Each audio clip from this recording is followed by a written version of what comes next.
Cero, bueno. ¿Cómo están ustedes? Muy buenas noches, bienvenidos a Tolerancia Cero. Fernando Villegas, muy buenas noches. Buenas noches, Felipe Bianchi, muy buenas noches. Buenas noches, bonito chaleco. Ella, la modista. Oye, y ojo, no se nota, pero que venga un panelista de Tolerancia Cero con chaqueta de terciopelo, primera vez. De Cluj, decían en mi época. Sí, Cluj está como en la baquelita del ministro que vamos pronto a presentar. Fernando Pausa, muy buenas noches. Buenas noches. Lindo chaleco. Gracias. Ministro Nicolás Izaguirre, invitado esta noche. ¿Cómo le va, ministro? Muy buenas noches. Hola, buenas noches, gracias. Los invito, después del aporte estético y de moda de Felipe Bianchi, que es la moda al día, esos son los minutos de moda de este programa, los invito a ver la siguiente nota y luego volvemos a la mesa. ¿Le parece? Acto hecho.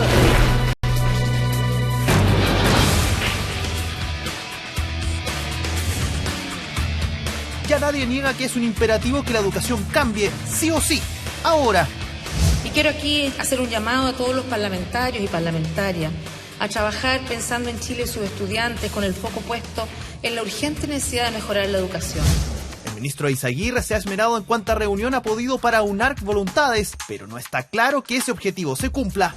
No fue para hacerle barra a la reforma educacional de la nueva mayoría, fue porque hay un problema grave que aún no se soluciona y que se está construyendo esa solución entre cuatro paredes con un grupo de personas que no representan a los actores de la educación, que no representan a la ciudadanía. Fin al lucro, al financiamiento compartido y a la selección en los colegios. Objetivos que prendieron alarmas entre los establecimientos subvencionados. Llama la atención que la clase dirigente del país le diga a la clase media y a las clases vulnerables, ¿sabe? Yo voy a poder seguir mandando a mi hijo a colegios particulares porque yo tengo plata, pero yo no quiero que el Estado los ayude a ustedes a mandar a los niños a colegios particulares, en este caso subvencionados. Un solo proyecto que no cayó parado en la derecha. Terminar con la educación particular subvencionada, que es la que tiene los mejores resultados. Impedir que los padres efectúen aportes para que tengan una mejor educación sus hijos. Y terminar con los establecimientos como el Instituto Nacional. Todas esas medidas no van en la dirección correcta y van a tener efecto cero en la calidad del sistema. Hay algunos que venimos planteando esto hace mucho tiempo. Esto no fue producto solamente del movimiento. Algunos desde el año 93 estuvimos en contra del financiamiento compartido, por ejemplo. Y durante muchos años, después de 21 años, logramos que esto esté aquí y estamos muy contentos por eso. Que el debate traiga nuevos roces en el oficialismo es una posibilidad más que cierta. Nosotros siempre vamos a colocar nuestro punto de vista, nuestro sello, nuestra impronta, nuestro matiz en los proyectos de reforma. Rechazo explícito entre los secundarios que ya comenzaron con las tomas. Así amaneció la mañana del viernes el Instituto Nacional. Acá la reforma ya está hecha y como te mencionaba ya sabemos hacia dónde va. Entonces, ¿de qué nos sirve participar en algo que va a seguir beneficiando a los mismos de siempre y en desmedro a las grandes mayorías? Difícilmente vamos a poder sentirnos parte de los cambios que propiciamos, sí, pero que hoy no estamos construyendo. Sí, se lo escuchaste. Antes de entrar en el tema específico de la educación, los queremos invitar en nuestra página web tolerancia0.cl a responder la pregunta. Toda la semana los invitamos y hoy tiene que ver con la mención que hizo la presidenta Bachelet a la posibilidad de despenalizar aborto en casos especiales, casos de violación, aborto terapéutico e inviabilidad del feto. ¿Está de acuerdo usted con despenalizar estas tres posibilidades, sí o no, según sea su preferencia en la página web de nuestro programa? Ministro Izaguirre, según los datos que pude recoger, hay distintos, pero más o menos promedio en 13 años, 800.000 alumnos se han cambiado de la educación municipalizada a la educación particular subvencionada. ¿Le parece justo a usted que con miles de familias usted los pueda calificar que familias seducidas por el ofertón de colegios inglés, que solo tienen el nombre de inglés y que por solo 17.000 pesos le ofrecen a un niño que posiblemente el color promedio del pelo va a ser un poquito más claro, una cantidad enorme de superchería, etcétera? ¿No le parece un poquitito faltar el respeto a familias que están buscando, o en su intención al menos buscando mejorar la oferta de educación, un colegio mejor para sus hijos? Y que ellos tomaron libremente esa posición porque de donde venían, de la educación municipalizada, sentían que no le daban calidad de educación a su hijo. Bueno, te agradezco la pregunta. Como señalé en un medio de prensa hoy día, desgraciadamente cortaron la frase en la mitad. Y como está grabada, ustedes pueden buscarla y darla. Agregué a continuación que el problema no podía atribuirse ni a las familias ni a los sostenedores, sino que a un sistema que había puesto reglas del juego inapropiadas y que favorecía eventualmente ese tipo de conducta inconducente a lo que a todos nos interesa, que es una educación de calidad. Son múltiples los ejemplos en todo orden de cosas, donde tú encuentras que la búsqueda de un propósito comercial lleva a que el marketing, etcétera, etcétera, tienda a fomentar aspectos ornamentales de un determinado producto o servicio, no necesariamente acoplados con la calidad. Si eso es posible en el mundo comercial, ustedes han tenido miles de denuncias respecto del tema de la AFP, las ISAPRE, los bancos, las reprogramaciones.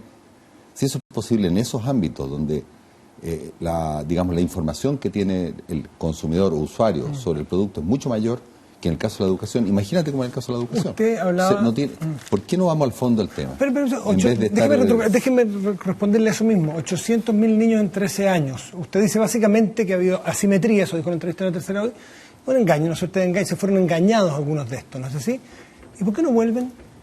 ¿Acaso no lo estamos tratando de tontos? Porque si ellos pagaban 0 acá y se van a un particular subvencionado y tienen que pagar 10, 20, 30, hasta 80.000 pesos y resulta que se dieron cuenta que el nombre inglés era falso, que no les aportaba nada, que era todo malo o que en fin, que se lo estaban haciendo leso, ¿por qué no vuelven? ¿Y por qué la tendencia entonces no es a regresar después de una cantidad de tiempo? Mire, yo tenía un gráfico, pero posiblemente no lo voy a mostrar porque vamos a perder tiempo, pero si tú miras la evolución del porcentaje de niños que van a la particular subvencionada vis a vis la pública o municipal, realmente comienza a subir marcadamente una en desmedro de la otra a partir del financiamiento compartido. No es algo que fuera natural en la historia de Chile. ¿Y por qué es eso? Porque evidentemente en una sociedad como la nuestra, donde la meritocracia funciona tan poco, los padres, y con razón, buscan dotar a los niños del medio ambiente, que no es necesariamente la educación, o nada que ver con la educación, que les sea, más propicio a fin de establecer redes sociales. Hay abundante investigación empírica, fundamentalmente de Dagmar Raczynski, que señala, y no hay ninguna culpa en eso, que las familias buscan estatus para los niños. Pero desgraciadamente la educación no es para encontrar estatus, la educación es para formar ciudadanos. ¿Pero por qué le tenemos que decir a usted por qué buscar un colegio si la encuesta del CEP del 2006, el 93% de las personas dice estar en el colegio que quería entrar? ¿Por qué le vamos a decir nosotros o el Estado a qué colegio estar y por qué estar en ese colegio? Si le gusta el estatus, le gusta la clase de educación física o la insignia. Pero Matías, la libertad de elección con esta reforma no se está tocando en lo absoluto. Las familias van a poder seguir escogiendo si van a la educación pública o van a la educación particular subvencionada. Pero tú tienes que tratar de darle la máxima información a las familias para que tomen las decisiones más apropiadas según sus propios gustos. Ahora, cuando tú estableces la posibilidad del copago o estableces la selección, que en muchos casos se llama discriminación, lo que tú estás permitiendo son reglas del juego que no producen una buena orientación o una buena búsqueda. ¿Por qué? Toda la investigación empírica demuestra que los colegios particulares subvencionados, y en particular los de lucro, no tienen mejor educación. Lo que ocurre es que descreman, seleccionan a los mejores niños y por tanto obtienen mejores puntajes. Pero si tú controlas por la selección de los niños, no son mejores colegios. ¿Son similares? Son similares. ¿Me puede decir usted el costo? Pero déjame terminar ¿El costo por promedio de alumno? Entonces, al final del cuento, tú te ves atraído por estos colegios porque parece que fueran mejores colegios, pero no son mejores colegios. Son mejores puntajes en función de que seleccionan a unos niños al costo de dejar afuera a los que no son seleccionados en una especie del baile de los que sobran. Vamos a suponer que no son mejores, pero que son neutros, porque el proyecto de ley que yo tengo aquí, que lo leí, sostiene que son neutros, dicen en alguna parte, o sea, son similares municipales y particulares subvencionados.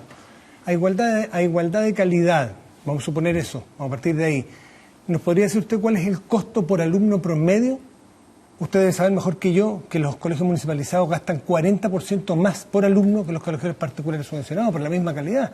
Entonces, cerca de 130.000 pesos mensuales promedio la educación municipalizada por niño y 93.000 pesos promedio de la particular subvencionada. Entonces no es la misma calidad. Yo no sé de dónde traes tú esas cifras. Efectivamente hay Año 2012, la última que hay. No sé qué cifras tiene usted, por eso le pregunté. Bueno, lo que te estoy diciendo. Efectivamente hay algunos municipios que ponen dinero y efectivamente puede ser que el costo por alumno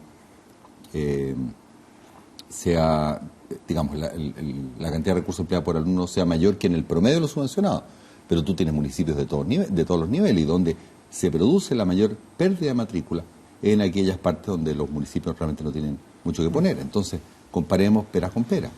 Peras con peras. Ministro, buenas noches. Si el paradigma nuevo, o lo que se dice que el paradigma nuevo en educación tiene que ver con terminar con la segregación, tiene que ver con terminar con la discriminación, tiene que ver de alguna manera con esa frase que se ha comentado mucho en estos días, que es que las familias elijan los colegios y no los colegios a las familias. ¿No sería lógico que derechamente también este paradigma afectara o influyera sobre los colegios privados en términos de que por una ley, que supongo que cuando hay leyes afectan a todos los ciudadanos, si no se puede discriminar, lo que hemos visto permanentemente, digamos, en los colegios privados es que efectivamente se discrimina? Y se discrimina con cosas que son incluso ilegales. Por ejemplo, no puede entrar al colegio un hijo de padres separados, que es ilegal. No tiene que ver con religión ni con nada. Estaría contra lo que indica incluso la Constitución, poner esos requisitos, y la ley de educación. O que no puede entrar a un colegio alguien que no tenga determinada renta. ¿Por qué eso se deja fuera? Si es el paradigma sobre el cual nos vamos a regir como país de aquí en adelante. Porque es complejo meterse en esa área, porque es el grupo que alega más, ¿por qué? Déjame concluir un poquitito respecto a la pregunta que hacía Matías. El que nosotros estamos introduciendo legislación para terminar con la discriminación, que es lo que ocurre cuando tú permites que solamente los que puedan copagar puedan entrar y que el colegio seleccione a la familia. Esto se ha presentado como una especie de cruzada ideológica. La verdad de las cosas es que nosotros lo único que estamos haciendo es poniéndonos al día con lo que son las prácticas establecidas en todas las economías más desarrolladas del mundo, en todas, sin excepción. Y porque hace mucho tiempo que concluyeron que el servicio educacional no se presta adecuadamente cuando tú lo riges, como otros sectores económicos, por las reglas del mercado. Aquí la ideología está del otro lado, está de aquellos que insisten que lo que es bueno para la producción de salchichas también es bueno para la producción o para la entrega de servicios educacionales. Eso es la ideología. Lo nuestro es el sentido común al que han llegado todos los países que han avanzado en esta materia. Y por Dios que estamos atrás nosotros, sobre eso te puedo comentar después en el tema educacional, respecto de donde debiéramos estar con nuestro nivel de desarrollo. Ahora, tú sabes que el sector subvencionado, municipal y particular subvencionado, recoge el 93% de los niños. Hay solo 7% que es particular pagado. Yo no digo ni decimos que el día de mañana la sociedad no va a poder querer reflexionar también sobre ese 7%. Pero si tú tienes 93%, que es absolutamente el grueso, que está sometido a incorrecta regla del juego, tienes que partir por aquello. En el mundo desarrollado hay también un sector particular pagado, no en todos. En Finlandia, por ejemplo, está prohibido la educación particular pagada. En otras partes está permitida, pero con más restricciones. En eso yo te diría que es posiblemente una discusión que la sociedad va a querer hacer más adelante, pero partamos por lo básico, partamos por el 93% y después debatimos que en aquellas partes donde es una casi relación privada entre un colegio y padres que cubren enteramente el estipendio, si eso la sociedad tiene o no algo que decir. En todo caso, respecto a lo que tú estabas planteando, no es correcto que nosotros no estamos haciendo nada respecto a la particular pagada. Sí, en el proyecto de ley va que las materias de admisión y de expulsión no pueden ser incompatibles con lógicas de derechos humanos, como por ejemplo discriminar por raza, cultura, porque los padres estén separados, etcétera, etcétera. Eso estará prohibido. Pero usted, por ejemplo, es partidario de que se termine con la entrevista, por ejemplo, como un signo de sesgo, de posibilidad de seguir segregando, seleccionando. ¿O eso ya es exagerar el tema? Yo creo que sería bastante deseable. No obstante, cuando tú cobras una matrícula grande, 300, 400 mil pesos mensuales, posiblemente los colegios van a querer hacer un cierto escrutinio de si la familia puede pagar o no. Por tanto, yo te diría que realmente ir muy al fondo en la no selección, en ese 7%, cuando ya la selección que está dada porque tienes que pagar 300 o 400 mil pesos es tan enorme, parece como un poquitito poner la carreta delante de los bueyes, ¿no? Fernando. Buenas noches, ministro. No, usted estará de acuerdo, y creo que estaremos todos de acuerdo, en que la cuestión central de la educación es la calidad, que es lo que le dio legitimidad al movimiento, que es la razón de ser de la educación. Se supone que existe un mecanismo educacional en una sociedad para que las sucesivas generaciones no solamente sean domesticados para llevar a cabo un trabajo, sino para que desarrollen su mente al máximo sus capacidades, puedan hacer el máximo aporte y puedan tener vidas más satisfactorias. Esa es la razón de ser, creo yo. Y a partir de ese punto, me imagino que debiera establecerse cuáles son los medios para llegar a ese fin, y no al revés, digamos, primero construir una infraestructura y luego decir, a ver qué construimos encima. Me pareció entender algo de eso, pero usted me puede corregir, ministro, en la entrevista que dio a La Tercera, donde habla de lo macro y lo micro. Lo macro sería lo que se está haciendo ahora o se está proponiendo en términos de cambios estatutarios, dineros para allá o para acá, y todo lo que se ha estado conversando en general. Y lo micro sería el tema, dice usted, bueno, después vemos esto de cómo organizamos el funcionamiento del colegio, del aula, para llegar a esto de la calidad. Y ahí usted mencionaba en la pasada el tema de los profesores y abundó en eso. Personalmente creo que en estas cosas hay que partir al revés. O sea, uno tiene que tener claro cuál es el final del libro para saber cómo empezarlo. Uno tiene que tener claro el edificio que quiere construir antes de diseñar los cimientos, si no, no tiene mucho sentido. Pero, en como sea, me gustaría que usted me explicara o nos explicara cuáles van a ser eventualmente los pasos específicos que van a llevar de esta infraestructura, de estos cambios estatutarios, llamémoslos así, a una situación donde la próxima generación, o esta incluso generación, se convierten en lo que todos queremos que se conviertan los jóvenes. Lo más inteligente que sean de acuerdo a sus capacidades naturales, lo más capaces para desarrollarse, lo más diligentes, lo más esforzados, lo más productivos, lo más satisfechos con sus propios poderes que sea posible. Yo creo que esa es la fórmula de una sociedad sana y de gente más o menos satisfecha. ¿Cuáles son esos pasos? Porque, para terminar, si no hubieran pasos claros para llegar a eso, todo este esfuerzo sería como arar en el mar, ¿no es cierto? Estaríamos tirando platas para acá, platas para allá, para tener alumnos que salieran más o menos en las mismas condiciones como salen ahora, lamentablemente, hay que decirlo. No en muy buenas condiciones. Espero su desarrollo. Bueno, efectivamente hay muchos que han majaderamente planteado que lo que nosotros estamos haciendo nada tiene que ver con la calidad, sino que una especie de ideología. A ellos les ayuda el que en general los fenómenos que son complejos o sistémicos son difíciles de advertir por parte, digamos, de la opinión pública. Y entonces tratan de levantar la idea que no resiste lógica con un pensamiento complejo, que todo se define a nivel de la aula. Claro, en último término se define a nivel del aula, pero el aula está inscrita en un sistema. Permítanme ir al pasado en el ámbito económico. Era como cuando Chile tenía una economía completamente protegida, que no intercambiaba con el resto del mundo porque estaba completamente cerrada. Haber dicho que la productividad y el desarrollo pasaba únicamente por cuánto se podía aumentar la cantidad de fierros o de tecnología en cada empresa. Las empresas estaban inscritas en un sistema que no les permitía crecer, que no les permitía desarrollarse.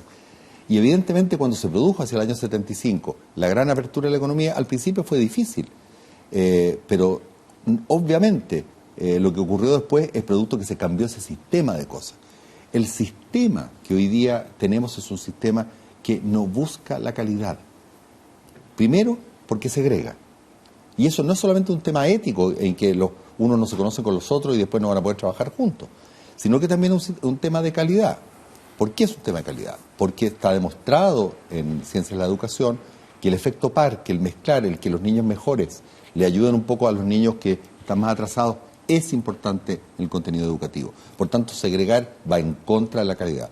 Segundo, porque cuando se lucra, tú estás distrayendo recursos que, fíjate que nuestros cálculos previos es que son una fracción significativa del copago, lo que es el lucro. Y el copago es como 600 millones de dólares, podemos estar hablando de 300, 400 millones de dólares que salen del sistema educativo hacia, ¿cierto?, las cuentas de los inversionistas que están en esto. Y por tanto, objetivamente se están restando recursos a la educación.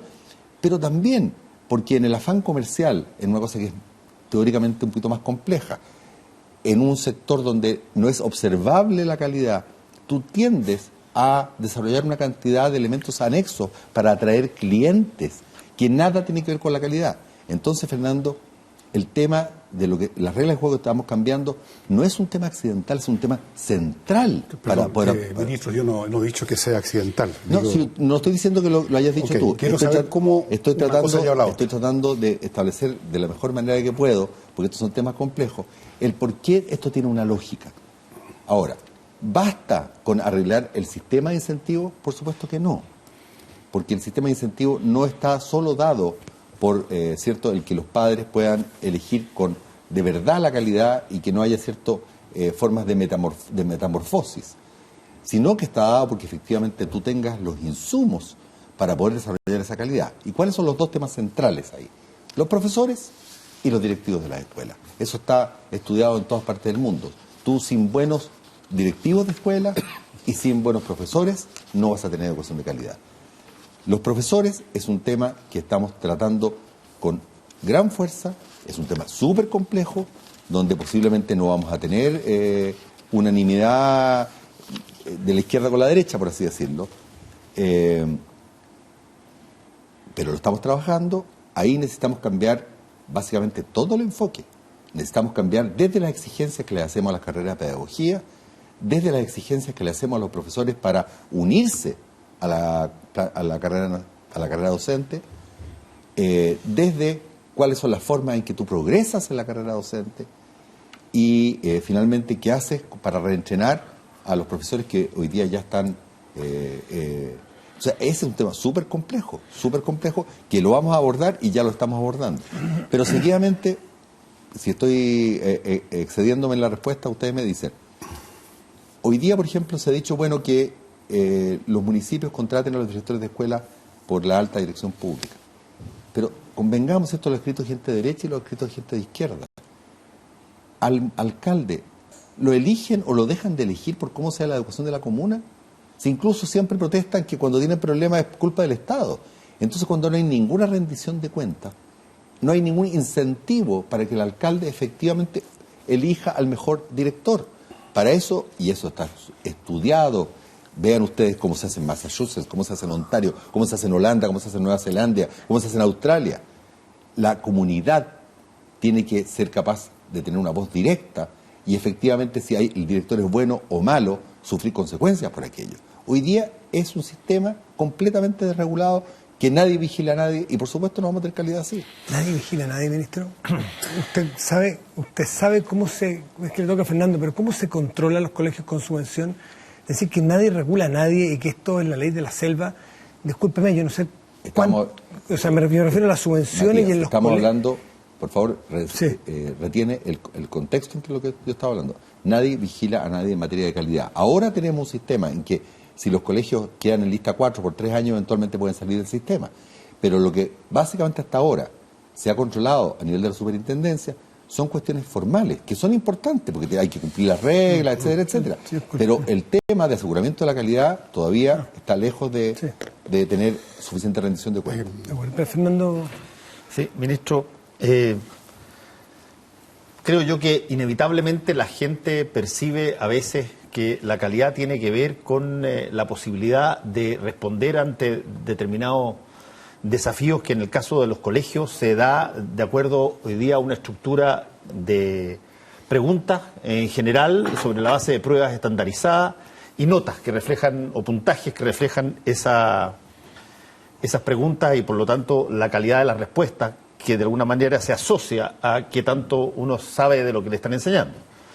Pero tenemos una situación que, para graficarla en términos simples, el sistema chileno supone que voy a graficarlo en términos caricaturescos, que dos personas, uno de un colegio de 500.000 pesos y otro de un colegio municipalizado, en situación vulnerable, a la hora de enfrentar el CIMSE, a la pregunta de describa la figura literaria que refleja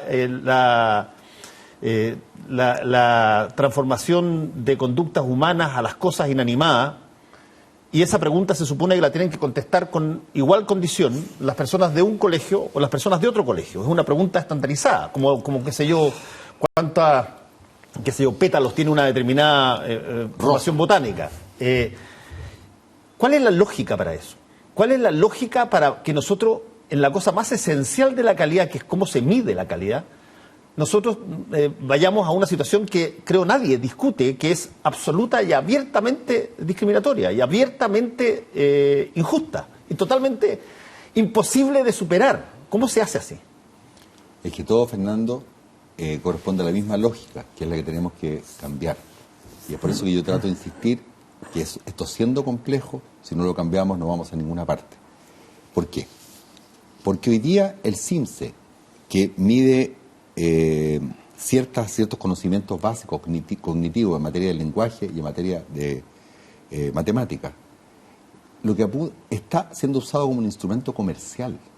O sea, tú lo que haces es que discriminas a los niños a la entrada por capital cultural, entonces te asegura que tienes mejores niños, les mides estas dos cosas como si, digamos, fueran casos de experimento. Sí, como has elegido mejores niños, tienes más CIMSE. Al tener más CIMSE, tú haces una publicidad en torno al CIMSE que saca tu colegio y te llegan más alumnos. ¿Por qué es importante eso? Porque en esto, disculpen el tecnicismo, hay muchas economías de escala. Cualquier sostenedor te lo va a decir. Arriba de 600 niños yo comienzo a ganar plata. Entonces, pesco niños que tienen buena capacidad, saco buen CIMSE y tengo 600, 700, 800 y comienzo a tener un estupendo negocio. Eso está todo mal pensado. Y ojo que el país me conoce. Yo no soy una persona antimercado, todo lo contrario, hasta se me acusa, ¿cierto?, del lado más de la izquierda de ser muy neoliberal. Pero en el caso de la educación, objetivamente, esto no funciona. Entonces, el CIMSE, ¿para qué es? Es para que el colegio se dé cuenta dónde están los déficits de capacidades. Es para que conozcan qué niños están más rezagados y pueden haber intervenciones sobre esos niños.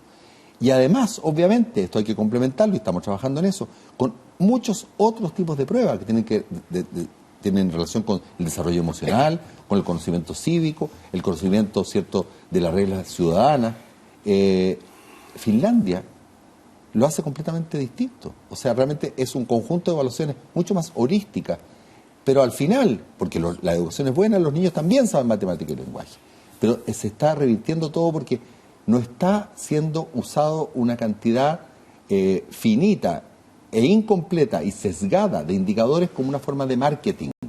Sí, pero, ministro, mi pregunta tiene que ver con un factor esencial de cómo se registra la calidad. Nosotros vamos a hacer aparentemente una reforma educacional que no va a poder dar resultados en el corto plazo, va a dar resultados a mediano y largos plazos.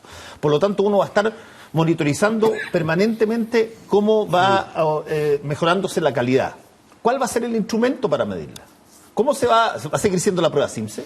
Vamos a seguir midiendo sobre la base de esta lógica que le digo yo, de que una persona que tiene libros en la casa, con padres educados en la universidad, va a tener que competir con una persona que no tiene ningún libro en la casa, que en una de esas no tiene ni padres en la casa o tiene situaciones muy desmedidas, muy denigrantes, y que sin embargo tiene que contestar la exacta misma pregunta para saber cuál va a ser su futuro. Pero justamente ¿Cómo se registra el proceso de mejoría en calidad? En tu pregunta y en tu intervención está la racionalidad de lo que estoy diciendo yo. Porque efectivamente no es que el CIMSE sea malo. Mide si los niños tienen conocimiento en matemática o tienen conocimiento, ¿cierto?, en el lenguaje. Pero como tú bien argumentas... Es para qué se usa. Como bien argumentas, el que el niño los niveles que ha llegado en matemática y lenguaje dependen en lo fundamental del ambiente cultural del niño en su casa.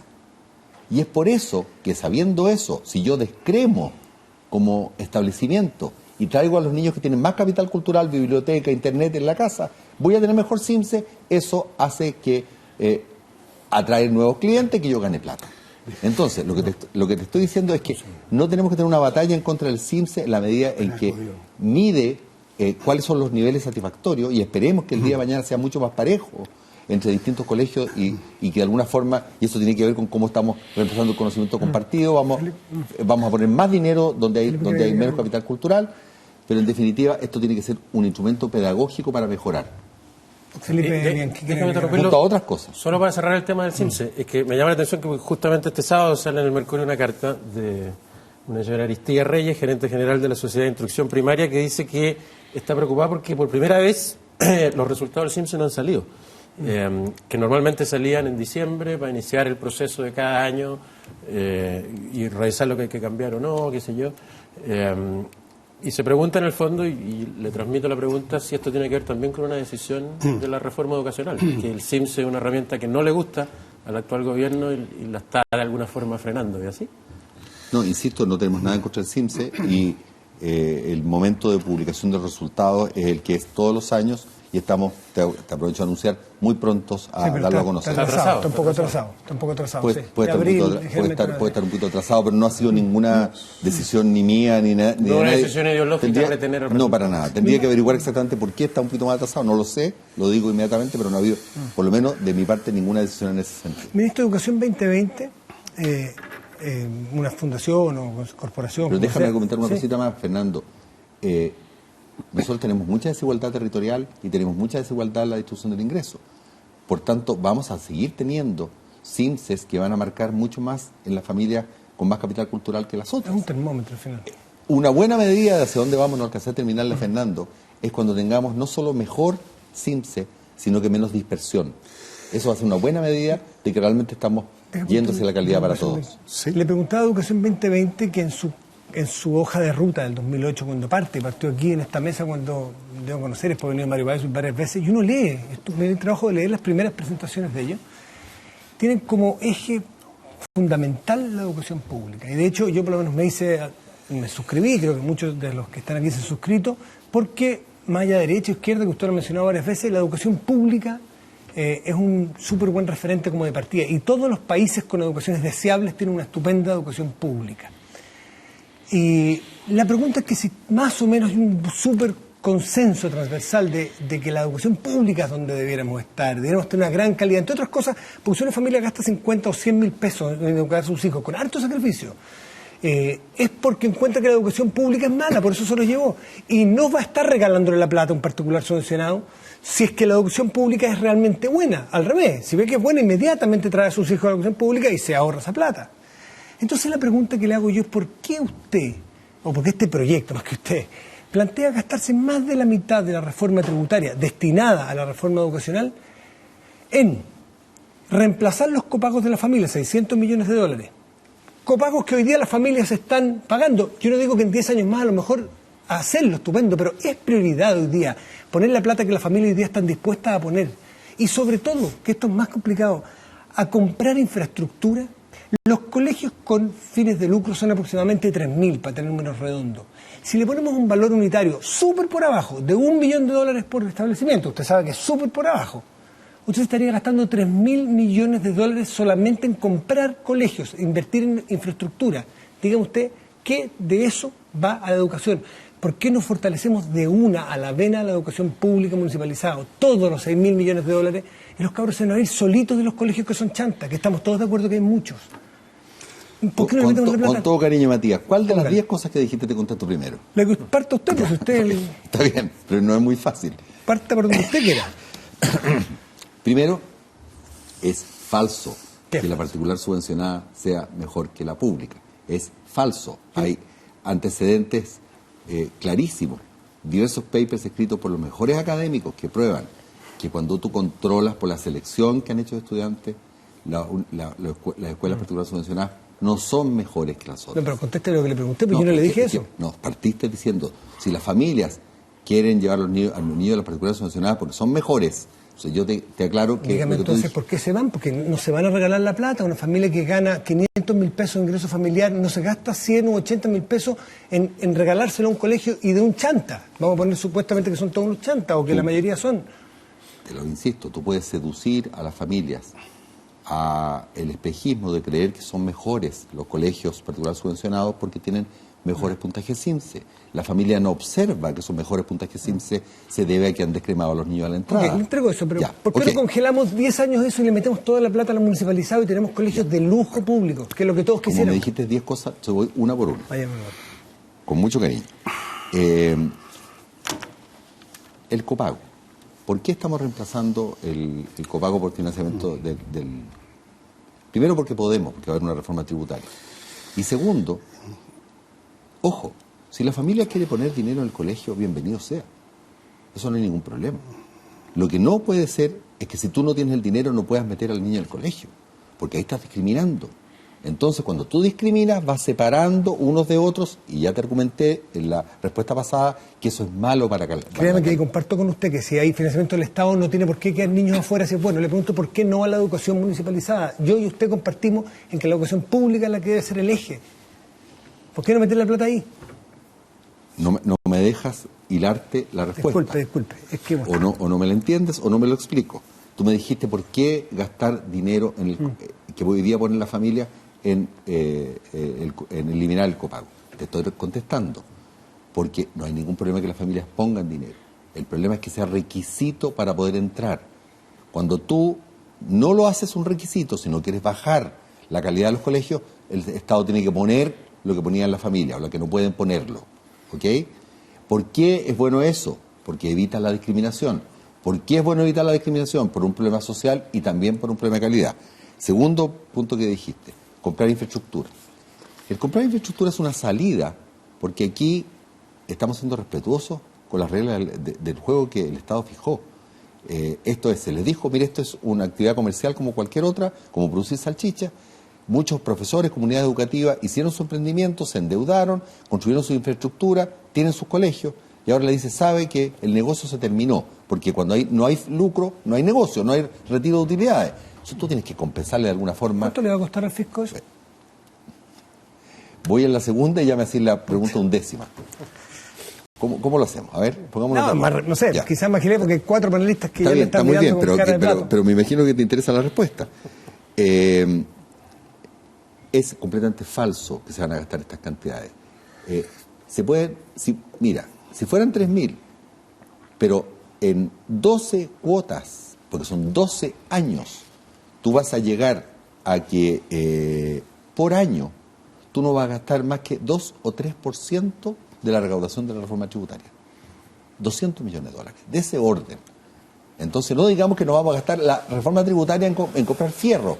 Eso simplemente no admite el menor cálculo aritmético. Pero, perdón, disculpa, que esto ya está como atentando contra que no sé sumar 2 más 2. No, 3.000 colegios. 3.000 colegios, ¿no es cierto? Con fines de lucro. Me dijiste 3.000 millones de dólares. 3.000 colegios, ¿cierto? ¿Cuánto vale un colegio? Dígame usted por lo bajo, tire lo más bajo que quiera. ¿Cuánto vale un colegio? Bueno, yo no sé, pero nosotros tendremos una comisión de expertos que va a tasar efectivamente esos colegios. Pero nuestros cálculos nos indican, te insisto, que el flujo anual por este concepto a lo más llegaría al orden de 200 millones de dólares.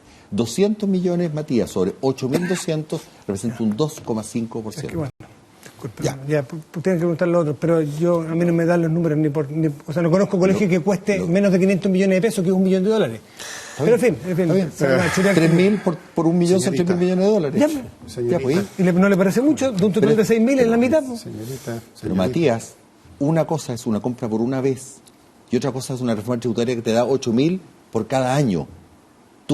Si tú compras un refrigerador o un auto, puede costar lo mismo que tú ganas, pero vas a pagar una cuota mensual que es un porcentaje de lo que tú ganas. ¿Estamos? Ya, gracias. No, pero un momento, ya gracias, un momentito, porque yo también le podría decir dónde están las prioridades a la calidad, porque gastarse 3.000 millones de dólares, aunque sean 12 años, en fierro, en cemento, no sé dónde está la plata para la calidad, pero en fin, muchas gracias. Fernando. ¿Puedo, señorita? Puede. Oye, bueno, hay varias cosas que se han dicho acá. Entre paréntesis, creo que los padres saben muy bien que se está produciendo ese descreme en los colegios subvencionados y por eso los mandan ahí, porque ellos asumen que es preferible para su hijo estarse codeando con gente del mismo nivel social, cultural, que les va a ir mejor en la vida, y eso es un cálculo absolutamente razonable, aunque pueda parecer poco social, llamémoslo así, pero es un cálculo que la gente hace. Es un cálculo que la gente hace y ahí hay un tema cultural difícil de tratar. El otro tema tiene que ver con lo que conversaba Fernando en el sentido, y ustedes, de que estas pruebas CINCE reflejan diferencias muy grandes entre los que han estado en una familia donde hay tales o cuales recursos culturales y otras en que no. Yo tengo la impresión, y ahí lo dejo como una pregunta, que ese ambiente cultural pobre no es meramente una cuestión de los desposeídos, son parte del problema más que de la solución. Y los profesores también es otro problema. Los profesores, tú decías, va a ser una cosa difícil. Y yo te quisiera preguntar cómo vas a encarar eso, porque yo recuerdo que en distintas ocasiones se ha querido cosas tan básicas como evaluar, y ha habido una resistencia bastante feroz del profesorado. Hay muchos profesores que llegaron a ese trabajo por rebote, no por gusto ni por vocación, sino que por rebote. Eso lo sabíamos incluso en los años 60. Esta nueva generación que realmente, con el tipo de civilización que está emergiendo, ¿cómo se va a hacer? ¿Cómo crees tú que se va a poder cambiar el eje? Aquí hay un tema realmente de fondo que tiene que ver con lo ejeísmo por desuso, el desinterés por la cultura, por su frontera. El esfuerzo por la diligencia pasa por todos los sectores sociales y no solo por los más... Este proceso de socialización. Los niños tengan las mejores capacidades cognitivas para llegar cierto alto después de la pirámide laboral, también es... ¿Cómo se resuelve eso a tu juicio, a tu buen... A gastar mucha plata en zapatillas,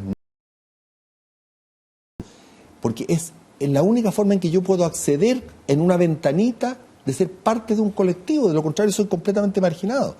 Claro, y las cosas aparentemente más de superchería. Volvamos una vez más a que todos creían que yo faltaba el respeto cuando hablaba de superchería, pero ahora, claro, tú vas a un tema súper de fondo.